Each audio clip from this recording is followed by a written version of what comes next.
acompañan, bienvenidos todos a pues una edición más de La Semana en Enlace, como siempre, con lo más destacado ocurrido durante la semana que acabamos de cerrar. Isabela María Sosuaga y Roberto Romero, les damos la bienvenida. Pues muchas cosas sucediendo esta semana, ¿verdad, Roberto? Y sobre todo un tema que tuvo prácticamente al mundo entero al borde pues de ver qué es lo que iba a suceder en el país latinoamericano, sudamericano, más bien dicho, de Venezuela en esta semana. Así es, bueno, uno de los temas que estuvieron en todos los periódicos, en todos los titulares del mundo, fue definitivamente este levantamiento armado al que convocó Guaidó allá en Venezuela, precisamente llamado como Operación Libertad, que la idea era precisamente que los militares, hacer un llamado a los militares para que se sumaran a su causa y de alguna otra manera dejaran de apoyar al gobierno de Nicolás Maduro. Efectivamente, eso fue lo que sucedió este pasado martes, muy de mañanita, a 6 más o menos de la mañana. Operación Libertad dio inicio en la base de la militar de La Carlota, allá en Venezuela.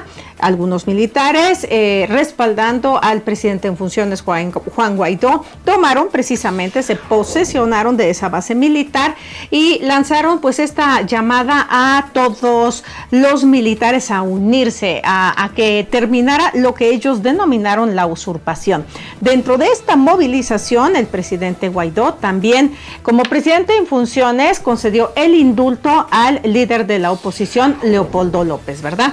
Así es, una de las personas más emblemáticas de la rebelión en contra de Maduro. Recordemos que él estaba primero prisionero, luego fue otorgada su cautiverio también, pero desde su casa, un arresto domiciliario. Él estaba ahí ya bastante tiempo y ahora con Guaidó le otorgó ese indulto en donde le permitió salir, y precisamente una vez que salió pues se unió a las filas de esta llamada Operación Libertad, que que finalmente puso la expectativa de todos los titulares. ¿Por qué? Porque se esperaba de repente cómo iban a reaccionar las grandes potencias que de alguna otra manera pues están divididos. Ya recordemos que Rusia pues está del lado de Nicolás Maduro, apoya a su régimen y argumenta que pues eso no debe de haber ninguna intervención de ningún tipo y menos militar. Y por el otro lado, Estados Unidos, que Donald Trump ya había dicho con anterioridad que pues él había puesto las cartas sobre la mesa y que pues estaba dispuesto a considerar todas las opciones, entre ellas también el uso de la fuerza, el uso militar. Sin embargo, pues bueno, este movimiento empezó y en la base militar de La Carlota, en las horas de la mañana, se dio un enfrentamiento, hubo muchos disparos, muchas personas se habían de alguna otra manera asustado de lo que estaba pasando. Sin embargo, con el paso de las horas, pues el movimiento como tal empezó a diluirse y finalmente pues solamente quedó en eso, en un llamado, en un primer intento para derrocar el gobierno de Nicolás Maduro. Sí, efectivamente, básicamente los seguidores de Guaidó y de Leopoldo López se reunieron en una plaza de Altamira, en donde hicieron la convocatoria, ¿verdad?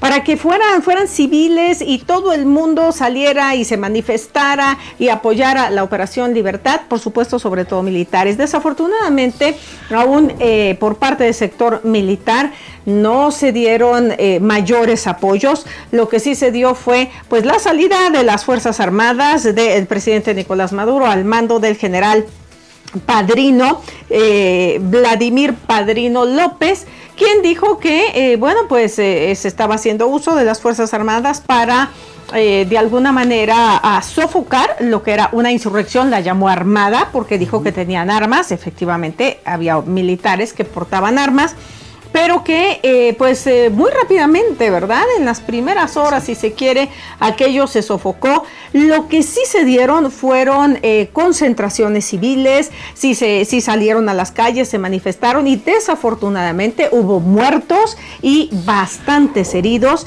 en estas manifestaciones pues que el pueblo hizo en apoyo a Juan Guaidó. Por su parte, Leopoldo López se refugió primero en la Embajada de Chile, ¿verdad? Y después pasó a la Embajada de España. En España, pues está, no de hecho en la Embajada, sino en la casa del embajador de España, y se encuentra como un huésped, no como un asilado político. Así es, y bueno, conforme ha pasado los días, pues ha habido algunas, de alguna otra manera, manifestaciones tanto a favor como en contra. Finalmente sí ha habido algunos pequeños enfrentamientos también, de alguna otra forma, de militares desertores, y que de alguna otra forma pasaron a la frontera, y desde ahí están planeando ver cómo van a liberar los pasos fronterizos, precisamente para permitir mayor ingreso de ayuda para la causa de Guaidó. Sin embargo, pues el tiempo ha pasado, y yo siento que de alguna otra manera se necesita replantear bien esta situación, porque como que sentimos que medias tintas, ¿no? Como que sí, pero que a la hora de la hora no.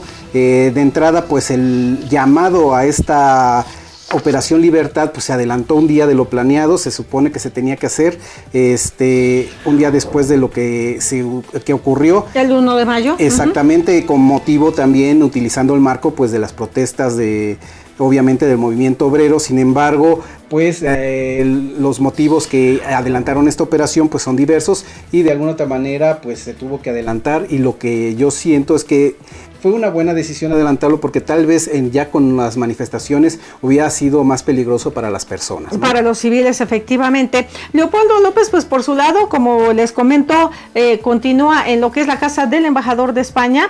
España dice que no le va a permitir realizar ningún tipo de activismo, pero que, por supuesto, está esperando que se respete la residencia del embajador y la inmunidad diplomática, es decir, que nadie entre a esa casa a sacar a Leopoldo López, quien por su lado dijo que ya se habían llevado a cabo reuniones con varios militares de importancia, y que pues la caída del presidente Maduro ya viene de alguna manera pues en camino, ¿no? Ya viene gestándose, y que en un momento determinado esto se va a dar más temprano que tarde. Habrá que esperar ver qué otra cosa sucede en Venezuela, y bueno, por supuesto nosotros vamos a seguir dándole seguimiento. Sí, claro, y sobre todo que en esta semana pues ya hubo una reunión entre secretarios de Estado de Estados Unidos, Mike Pompeo, con Lavrov de Rusia, en donde se tomó este tema, la situación en Venezuela, y de alguna otra manera yo creo que están coincidiendo en la situación de que Maduro va a tener que hacer algo,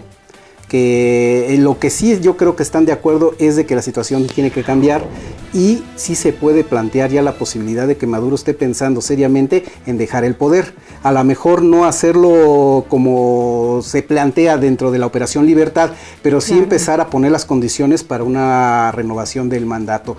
De hecho, la reunión es lo que trasciende, a lo mejor están ya poniéndose de acuerdo de cuáles son las formas en cómo van a sacar y destrabar este asunto, porque ambas naciones definitivamente acordaron de que la vía militar iba a ser muy, muy mala para ambos frentes. Efectivamente, que no haya una vía violenta, ¿no?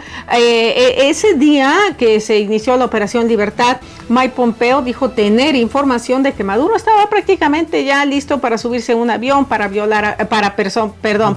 volar hacia Cuba, y que fueron los rusos quienes le convencieron de no hacerlo. Después el presidente Nicolás Maduro dijo que lo habían engañado, que jamás había pensado ir a Cuba, etcétera, etcétera, etcétera. Sin embargo, bueno, pues se dice mucho, ¿no? Que en un momento determinado Maduro sí consideró dejar Venezuela. Así es que, como bien dices, en esta reunión de altísima importancia, discutiendo el tema de Venezuela, eventualmente alguna salida habrá que encontrar para que esta situación se resuelva. Sí, de hecho ya va a ser, como habíamos dicho, tenía que haber un movimiento ya más fuerte, más de tipo militar, para que ahora sí se sentaran con seriedad a negociar. Y sobre todo las dos superpotencias, quienes desafortunadamente van a ser los que van a decidir a final de cuentas el destino de Venezuela. Definitivamente la oposición ni Maduro están en posiciones como para ceder. Ambos quieren jalar a su lado, y definitivamente los que van a tener que decirles por dónde tienen que caminar van a ser obviamente Rusia y Estados Unidos. Efectivamente. Y bueno, si les parece, vamos a pasar ahora a otro tema que también fue muy importante, más que nada desde el punto de vista histórico. Es la asunción de un nuevo emperador en el Japón. Entonces, hay algo sumamente interesante, porque es la primera vez que un emperador abdica, o bueno, en muchísimos años es la primera vez que un emperador abdica en favor de otro, porque por lo general pues se había dado la asunción del emperador a la muerte del anterior, ¿no? Así es, Akihito, quien fue el emperador que llegó al trono después de todos los acontecimientos de la Segunda Guerra Mundial, finalmente fue un largo periodo.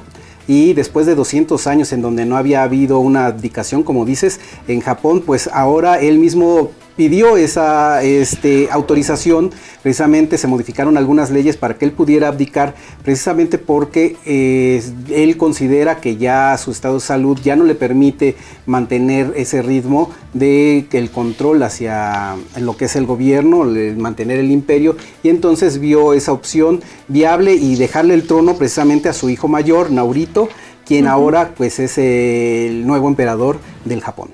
Efectivamente, y cada emperador que asciende al trono imperial en el Japón le da un nombre a la era que él va a llevar a cabo, o sea, durante su gobierno. La era de este nuevo emperador, Naruhito, se llama Reiwa, o sea, Bella Armonía. Con eso se cierra toda una era en el Japón que se llamó la era Heisei, que se llamaba Logrando la Paz, por obvias razones, ¿verdad? Porque fue un periodo de guerras, fue un periodo de violencia en el que precisamente el Japón se empeñó en lograr la paz. Y el emperador Akihito, que es quien abdicó, después de la Segunda Guerra Mundial, después de todos esos años, a lo que se dedicó fue precisamente a llevar a cabo pláticas, conferencias, etcétera, con respecto a todas las cosas y barbaridades y hechos violentos que se llevaron a cabo durante la Segunda Guerra Mundial, pero en este caso por parte de los japoneses. ¿Para qué? Para que esto no se vuelva a repetir jamás, por lo menos por parte de Japón. Sí, y tomemos en cuenta que ahora el nuevo emperador, Naruhito, tendrá que asumir una de las crisis principales que se dan en la región, que es el problema del Mar de China, en donde pues cada vez sube un poquito más de tono. Recordemos que China está reclamando la autonomía de algunas zonas de ese mar, y pues ha afectado todo lo que es la península coreana, toda la península de Indochina y por supuesto el archipiélago japonés, argumentando que grandes sumas de millas náuticas le pertenecen a su gobierno. Es por eso que Naruhito ahora va a tener ese como principal preocupación internacional. Sin embargo, pues ahora ya vemos cuál es su postura. Primero es de una armonía, supongo que va a seguir la idea de su padre de mantener la paz y de buscar en los mejores términos acuerdos con sus vecinos. Efectivamente, además se trata de un emperador, hoy en día ya un emperador activista, es activista básicamente de la necesidad que tenemos los seres humanos del agua, de la defensa del agua, y por ese lado se espera que destaque, ¿verdad? Porque de alguna manera entra de una forma un poco deslucida en comparación a la grandeza del emperador, que es su padre, que está abdicando en su nombre. De países, por supuesto, alrededor del mundo le felicitaron, Donald Trump es uno de ellos. Para el mes de octubre se van a llevar a cabo otros actos protocolarios y ceremonias muy importantes a donde van a estar invitados jefes de Estado de alrededor del mundo, por supuesto, para celebrar la nueva llegada de este emperador al Japón. Así es, y bueno, esperemos que sea otro emperador que logre permanecer en el trono en paz y durante mucho tiempo. Efectivamente, ojalá, y lo mejor, por supuesto, para Japón. Y bueno, ¿qué les parece si continuamos con un personaje que sigue dando de qué hablar? O sea, parece mentira, pero su saga continúa. Vamos a hablar de Julian Assange, que esta semana también fue tendencia, fue noticia. Compareció ante una de las cortes en Gran Bretaña, que lo condenaron a alrededor de 50 semanas de cautiverio por haber violado su libertad condicional. ¿Y cómo lo hizo? Bueno, acuérdense que estuvo 7 años asilado en la embajada del Ecuador. Se asiló ahí para no presentarse ante la corte. Ahora que se presentó, lo condenaron a 50 semanas, pero eso no fue todo, ¿verdad? Así es, no solo por esta situación, sino también, pues, él de alguna otra manera ha empezado a mover a su grupo legal para evitar a toda costa la posible, muy posible, deportación de Julian Assange a los Estados Unidos, porque él empieza a argumentar la posibilidad de que las condenas que le puedan dictar en Estados Unidos sean excesivas, incluyendo, sin descartar, la pena de muerte, debido a que algunas de las cosas que él ha hecho pues se pueden considerar en ese país como alta traición, y la alta traición en algunos estados de Estados Unidos pues están penalizadas incluso con la muerte. Efectivamente, recordemos que en Estados Unidos está acusado de piratería informática, pero como bien dices, el señor recibió secretos de Estado sumamente importantes que involucran muchos países, no solo Estados Unidos, muchos países de Europa y del mundo, y los difundió, los publicó. Entonces, al publicar todos estos documentos altamente sensibles, él cometió un delito.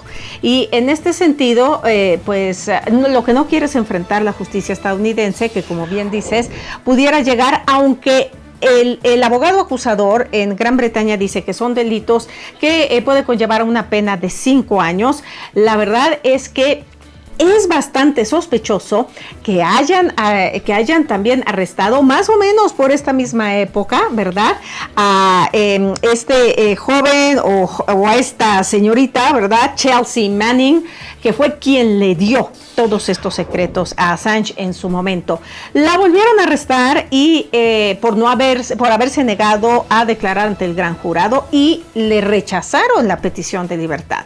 Entonces es muy interesante ver la situación en este momento, que ambos implicados en esa filtración de secretos tan importantes en este momento fueron arrestados, y yo creo que eventualmente, no sé tú qué piensas, pero yo creo que lo van a extraditar, ¿eh? Es un hecho que lo van a extraditar. Se supone que una de las cosas que se han estado discutiendo precisamente en este seguimiento legal que le hicieron en la Gran Bretaña es precisamente de negar la extradición de Julian Assange a cualquier país en donde se le pueda condenar a muerte. Esa es una de las cosas que se habían argumentado desde hace mucho tiempo. Sin embargo, lo que sí nunca se ha descartado es precisamente la posibilidad de que sea extraditado. Y si bien es cierto, podría no enfrentar ese tipo de condenas, sí es un hecho de que muchas de sus faltas se pueden...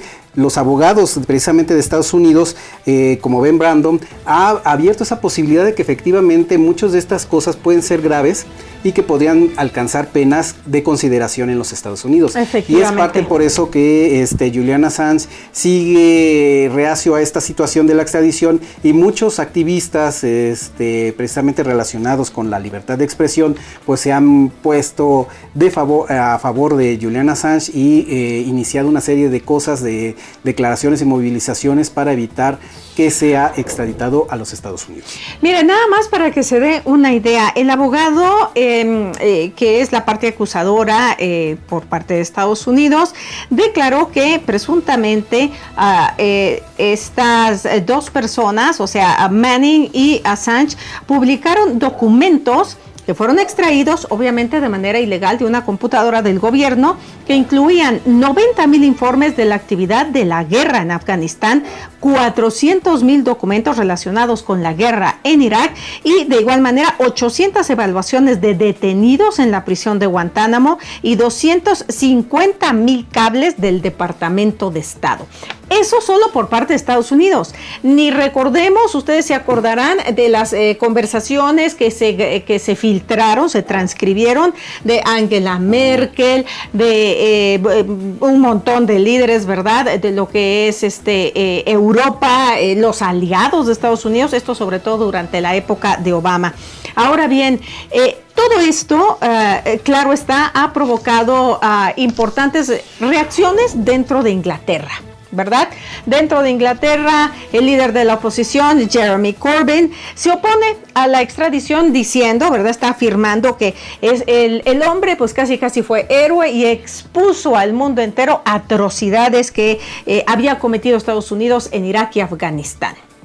Así es, y bueno, como lo habíamos comentado antes, finalmente lo que él hace no está mal.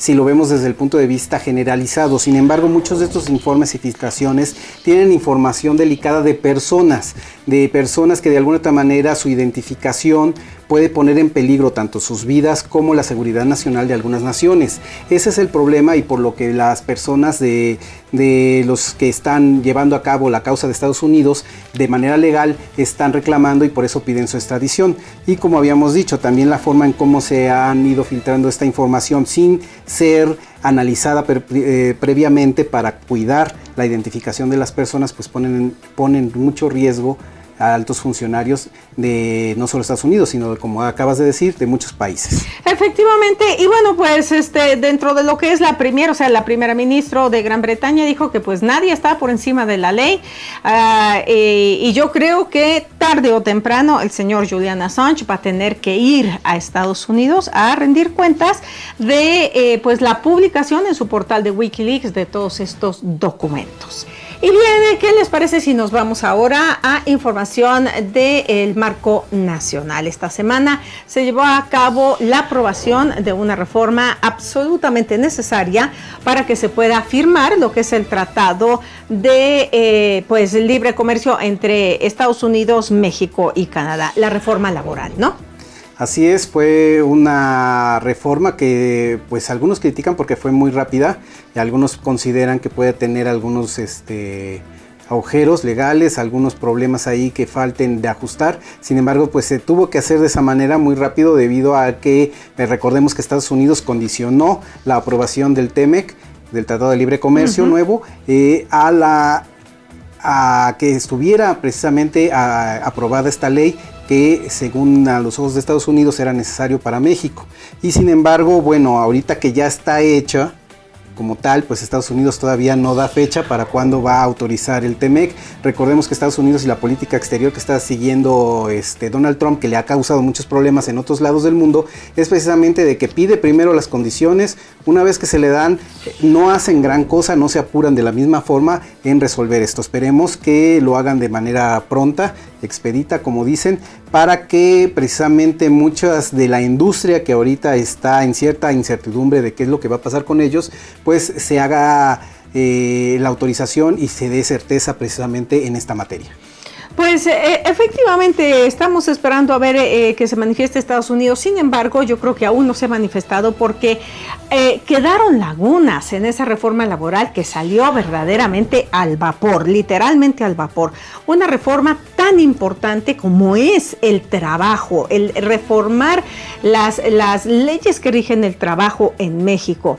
Esta reforma básicamente se basó en hacer algunas correcciones a lo que es la reforma constitucional de 2017, más que nada que pretende garantizar la justicia social, la democracia sindical y la negociación colectiva. Entonces, ¿qué fue lo que pasó? Lo que se aprobó fue sindicatos. Se aprobó que en los sindicatos ahora sean los trabajadores quienes elijan a sus líderes, que la elección se haga por voto directo, ¿verdad? Y que las decisiones se tomen de manera pues colegiada entre todos. Ahora ya no van a haber líderes así como que puestos por dedazo. Sin embargo, eso no es lo único que pidió Estados Unidos, porque si hay una cosa que preocupa a Estados Unidos es la migración ilegal, y se sabe perfectamente que el mexicano migra porque no gana suficiente aquí. Entonces, ¿qué fue lo que quedó fuera de la reforma? El outsourcing, que estamos llenándonos de compañías de outsourcing que nos están explotando de la manera más cínica y descarada.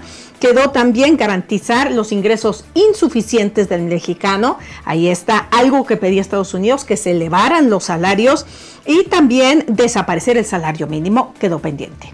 Así es, y bueno, de hecho es por esta ruta precisamente por la cual Estados Unidos pues dudo mucho que vaya a aprobar en el corto plazo pues darle salida al TEMEC. Más bien va a empezar a argumentar el por qué no se ha hecho este tipo de reformas, y sobre todo porque finalmente en México pues hay muchas presiones también internas. Claro. Para no modificar esta situación. Recordemos que la Ley Federal del Trabajo, que es derivada también de todo esto, de la Constitución, pues finalmente se ha ido reformando, se le ha hecho parches a lo largo de la historia. Sin embargo, en temas medulares como lo que acabas de decir, que son el ingreso, no se define todavía bien la figura del salario mínimo. Entonces, por lo tanto, no se cumple porque ahí dice que debe de ser suficiente, que debe de alcanzar, darle un estado de vida solvente para las personas que trabajan. Sin embargo, pues en realidad el salario mínimo no funciona para eso, no alcanza, simplemente es como que para supervivencia, entonces no cumple esa función, y de ahí pues la idea de Estados Unidos de que eso se revise, se cambie precisamente para evitar que trabajadores o personas calificadas de México vayan a buscar trabajo en Estados Unidos y que finalmente estén robando los puestos de trabajo que ellos consideran le debe de ser otorgado a los estadounidenses. Ahora bien, el presidente López Obrador dijo, pues nosotros ya hicimos lo que nos exigieron, ya aprobamos la reforma laboral, ahora le toca a los legisladores estadounidenses pues aprobar, ¿verdad? Firmar el tratado, que se apruebe, que se firme, porque a nosotros nos interesa mucho. La cuestión es, como bien dice Roberto, que pues los legisladores, por ejemplo, la presidenta de la Cámara, Nancy Pelosi, no solo pedía las cuestiones sindicales, sino también otro tipo de revisión en la reforma. Se pedía una reforma laboral profunda, cosa que no se dio. Así es que, pues habrá que ver si efectivamente los legisladores se manifiestan, los estadounidenses se manifiestan, y si aprueban esta reforma laboral hecha al vapor, como un condicionante cumplido para poder llevar adelante lo que es este tratado TECMEC. Así es, y sobre todo porque hay muchas lagunas en donde ponen en peligro incluso cuestiones naturales. Recordemos que parte de estas situaciones laborales que se hacen, pues tienen que ver mucho también con empresas que quieren estar a México precisamente para sacar provecho de recursos naturales.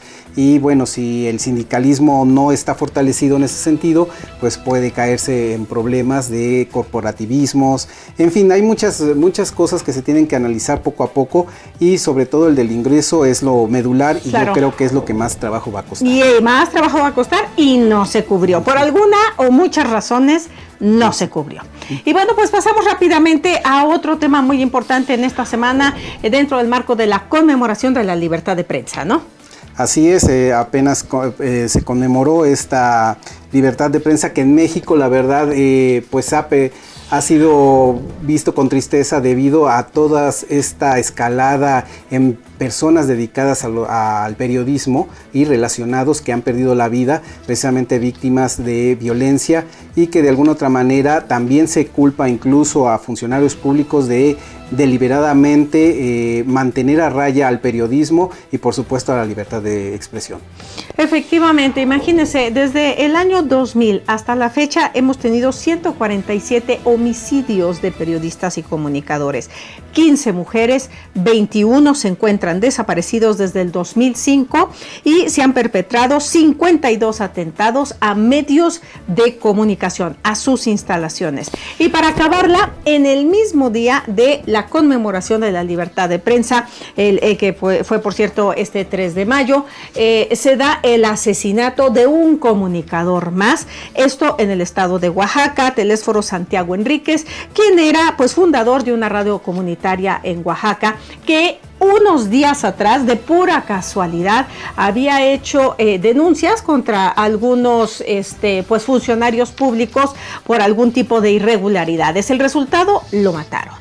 Así es, y bueno, recordemos que la libertad de prensa en un país tan golpeado en este sector como es México, pues ha trascendido sus fronteras. Ya habíamos mencionado que estas quejas han llegado ya incluso a organismos internacionales, incluyendo la ONU, Derechos Humanos de manera internacional, y que de alguna otra forma no quitan el dedo del renglón y urgen al gobierno de México, al gobierno de López Obrador, a realizar algo al respecto, porque pues si bien es cierto, ya se aprobó la Guardia Nacional, ya se supone que debe de empezarse a ver los resultados, y sobre todo lo preocupante es de que en México se pierden periodistas de manera preocupante, sin ser un país en donde haya un conflicto social fuerte como una guerra civil o un conflicto militar. Entonces estamos a la par de muchos otros países que tienen estos problemas, y sin embargo pues esto lo único que denota es de que en México pues todavía existen esos cacicazgos, todavía existen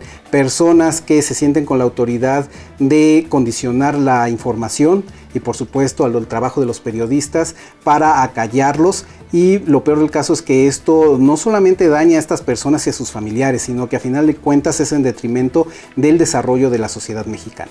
Efectivamente, los estados pues más peligrosos para el ejercicio del periodismo, Tamaulipas, Guerrero y Oaxaca, y por supuesto Veracruz en primer lugar, ¿no?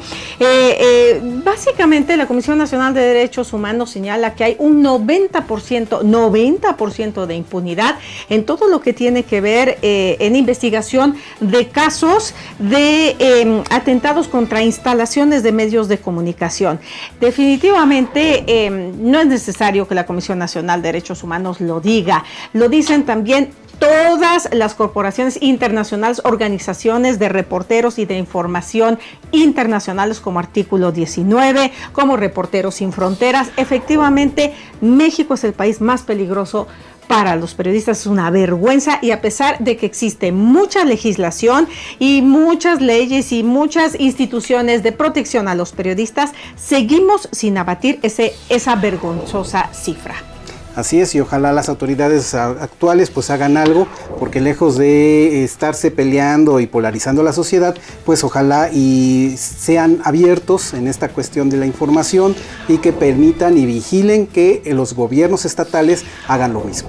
Efectivamente, y bueno, pues ya se nos acabó el tiempo, como siempre un placer haberlos tenido con nosotros, y bueno, pues los esperamos, Roberto Romero y Isabela María Sosuaga, para la próxima semana. Nos vemos la próxima. Que la pasen muy bien, hasta luego.